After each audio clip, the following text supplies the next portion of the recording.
So we begin in the country's capital, where former Ekurhuleni Deputy Police Chief Revo Spies is expected to continue testifying at the Madlanga Commission of Inquiry. Yesterday, he told commissioners about how then-manager, City Manager that is, Imogen Mashazi, refused to provide him with security after his life was threatened.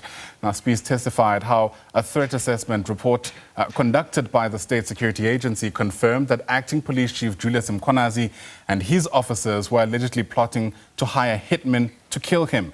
His testimony corroborates that of suspended police chief, that's Isaac Mapiyeye, who testified about the threats he received when he called for an internal disciplinary hearing into Mkhwanazi. Watching this story for us once again is our senior reporter, Canny Maphanga, joining us now live from Pretoria. And Canny, we are continuing to hear about this alleged capture of the EMPD, with Julius Mkhwanazi said to be at the center of those allegations.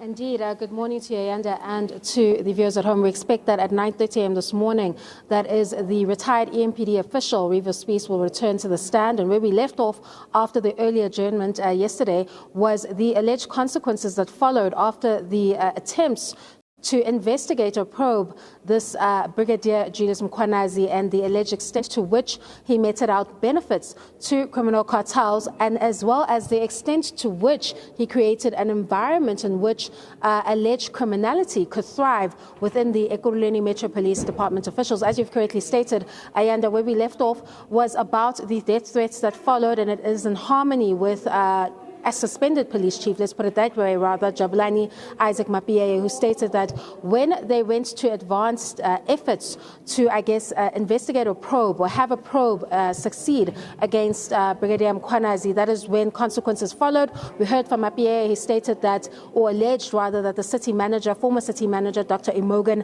Mashazi, alleged to have said that she would hand over his name and Spies' name to a hitman by the name of Mswazi. And of course, we've already heard evidence that that is in reference to the late Jonathan Msibi real name, the taxi boss and alleged hitman. Now we're hearing from Spies as well that consequences also followed him, but he was alerted by the State Security Agency, who stated that there was an alleged plot to take him out. He also put before the commission that it would be easy to do so, or rather that they were discussing it would be easy to do so because he's someone that travels frequently in his own personal vehicle, as well as his motorcycles, etc., and he doesn't have security afforded to him as well. We also understand with Mapiyeye, he's also been stripped of those security benefits as well while he is on suspension, and he doesn't have that protection. So you have two individuals that are stressing that the EMPD is in dire need of an intervention, but of course are also putting before the commission that although they've made their efforts to address some of the alleged lawlessness and criminality within the EMPD, they too are now left in the balance, hanging in the balance, as their lives are being threatened and they don't have the adequate protection. Now, when it came to the EMPD, Ayanda, you may remember that we thought that this evidence would only relate to the alleged benefits that the alleged cartel member Vusimuzi Cat Matlala enjoyed from the Ekurhuleni Metro Police Department, but it seems that there are systemic issues within this particular unit that run deep and go far beyond the terms of reference that are being placed before this commission with respect to these alleged criminal syndicates. We are seeing now a system being illustrated in which there is this alleged pervasive culture of lawlessness and a complete disregard for authority and the law within the Ekurhuleni Metro Police Department, and is attributed to this particular group that is, associated or allegedly associated with Brigadier Julius Mkhwanazi. You may remember we've heard evidence earlier that there were a number of appointments that were made when the authority of Mapiyeye was undermined in the Ekurhuleni Metro Police Department, and we're understanding that these groups, or rather a group of EMPD officials and civilians, are allegedly part of this elaborate group that conducts these various operations that are under the guise of legitimate EMPD operations. However, we're finding out through testimony before the commission that a lot of these instances have resulted in acts of alleged crime where several members of the Ekurhuleni region, or rather citizens of the Ekurhuleni region, have been affected or impacted by this particular crime. We also heard a shocking tale of evidence in which a murder case implicated Brigadier Mkhwanazi in the center of those allegations, because we're hearing that this particular group allegedly went outside of their jurisdiction and conducted some kind of operation which involved an individual that was allegedly tortured and eventually murdered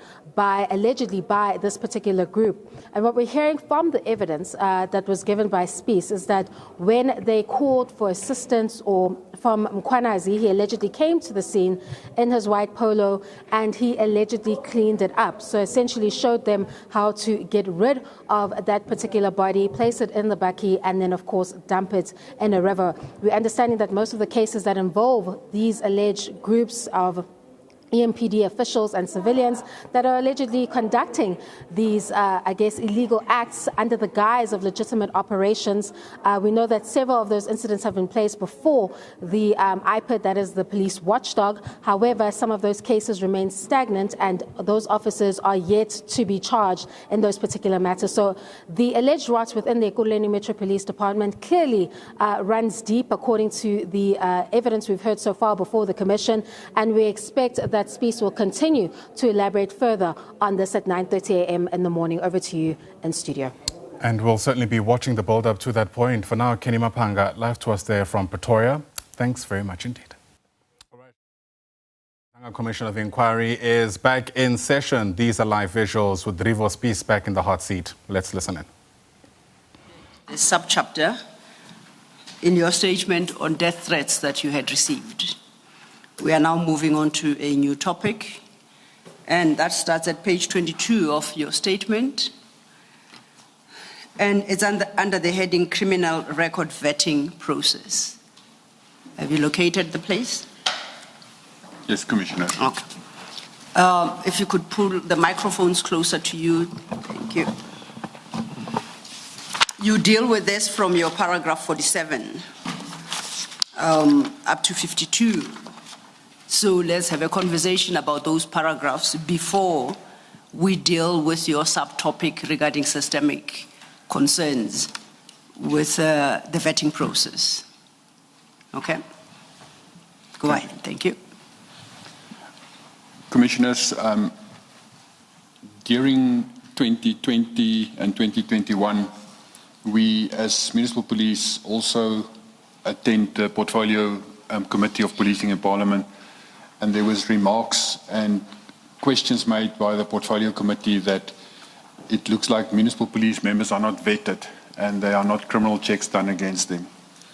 And in terms of the municipal police and interactions with the South African Police Services, we have an established intergovernmental framework forum, which was established with the Constitution, where the National Police Commissioner and the municipal police chiefs meet on a quarterly basis, and we then set standards and uniform standards between us, and also align in terms of the single policing concept, that we align our training methods and procedures and everything. So in terms of that, at our quarterly meeting in the November 2021, there was a discussion at this, what we call the Chiefs Forum, that how do we enable it that the municipal police members also get vetted and criminal records checked, because we as a municipal police services, we don't have access to the South African Police Service computer systems and criminal record centrums. We are actually like civilians on the side for their systems purposes.